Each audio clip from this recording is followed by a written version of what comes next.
नमस्कार बंधुरा new test cooking चैनेले आपनादेर सकलके स्वागत। कुल ना शुकिये कोनो रकम झामेला छाड़ाई एकदमई साधारणभावे कुलेर आचार तैरी करे देखाबो। सेई जोन्नो एखाने आमि प्रथमेई 1 किलो कुल निये नियेछि। এই কুলগুলো কিন্তু একদমই শুকিয়ে যায়নি, এগুলো আধা পাকা কুল। 2 দিন রোদ্দুরে দিয়ে নিয়েছিলাম, তাই কালারটা লাল হয়ে গেছে। আর বোটা ছাড়িয়ে আমি খুব ভালো করে ধুয়ে নিয়েছি। দেখুন ভেতর থেকে কিন্তু কাঁচাই আছে। তো আচার তৈরি করার জন্য প্রথমেই আমি মশলা তৈরি করে নেব। সেই জন্য কড়াইতে একটা তেজপাতা ছিঁড়ে দিচ্ছি আর দিয়ে দিচ্ছি 4টে শুকনো লঙ্কা, 1 চামচ দিয়ে দিচ্ছি গোটা জিরে আর 1 চামচ পরিমাণ দিয়ে দিচ্ছি গোটা ধনে আর 1 চামচ দিয়ে দেব গোটা মৌরি। সব মশলাগুলো একসাথে মশলার মধ্যে একটা লালচে কালার আসা পর্যন্ত বেশ লাল লাল করে ভেজে নিতে হবে। মশলাটা কিন্তু বেশি পুড়িয়ে ভাজা যাবে না, তাহলে কিন্তু আচার তেতো হয়ে যাবে। মশলাটা বেশ লাল লাল করে ভেজে নিতে হবে। মশলা থেকে একটা মিষ্টি গন্ধ বেরিয়ে এসেছে, ঠিক এই সময় মশলাটা আমি তুলে নিচ্ছি গুঁড়ো করার জন্য। আর একই কড়াইতে কিছুটা পরিমাণ ফোড়নের জন্য সরষের তেল দিয়ে দিচ্ছি আর সাথে দিয়ে দেবো 2টো শুকনো লঙ্কা, 1/2 চামচ 5 ফোড়ন।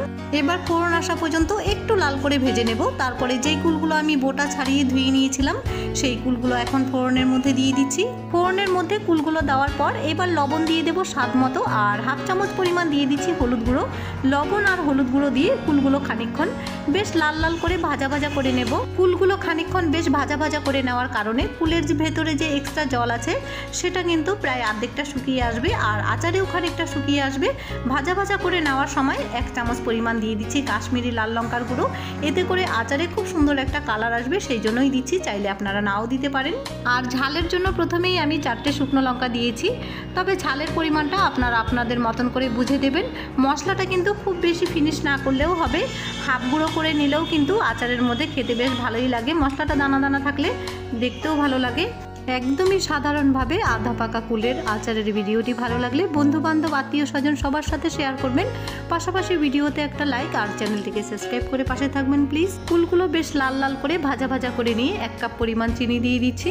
চিনি দেওয়ার সময় লাইন চলে যাওয়ার কারণে মিষ্টির পরিমাণটা আমি দেখাতে পারিনি, তবে আচারের মধ্যে যে যেরকম মিষ্টি খেতে পছন্দ করেন সেই আন্দাজে মিষ্টির পরিমাণটা দিয়ে নেবেন। চিনি দেওয়ার পর কুলের সঙ্গে বেশ ভালো করে নাড়াচাড়া করে ঢেকে রেখে দেব 5 মিনিটের জন্য। কুলের মধ্যে কিন্তু এক্সট্রা জল দেওয়ার একদমই প্রয়োজন নেই। 5 মিনিট হয়ে গেছে, ঢাকনা খুলে নিচ্ছি। দেখুন কুলগুলো কিন্তু ভেতর থেকে ফেটে ফেটে উঠছে, কুলগুলো ভেতর থেকে সেদ্ধ হয়ে গেছে।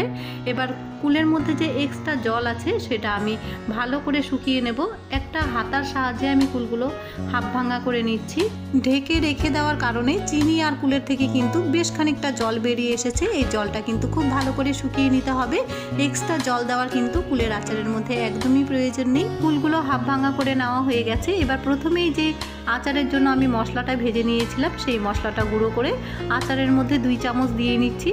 মশলা দেওয়ার পরেও 4 থেকে 5 মিনিট আচারের রসটা বেশ ভালো করে শুকিয়ে নেব। এভাবে আচার তৈরি করে সারা বছরের জন্য ঘরে স্টোর করে রেখে দিতে পারেন। কোনো রকম ভিনিগার না দিলেও হবে, মাঝে মধ্যে একটু যদি বের করে রোদে দেন তাহলে কিন্তু আচারটা ভালো থাকবে। একদমই সাধারণভাবে আধা পাকা কুলের আচারের ভিডিওটি ভালো লেগে থাকলে ভিডিওতে একটা লাইক করতে কিন্তু ভুলবেন না। পাশাপাশি চ্যানেলটিকে সাবস্ক্রাইব করারও অনুরোধ রইল। ফিরে আসবো নতুন একটি রেসিপি নিয়ে।